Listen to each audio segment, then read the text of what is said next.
আজকে ভাইরাবার আমরা দীর্ঘ 18টি বছর আন্দোলন করেছি স্বৈরাচারী সরকারের বিরুদ্ধে।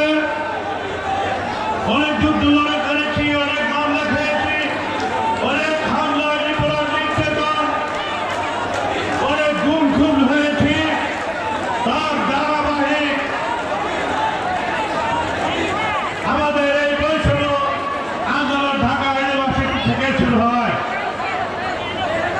এই বৈষম্য আন্দোলনে আমাদের সর্বস্তরের ছাত্র জনতা অংশগ্রহণ করেছিল।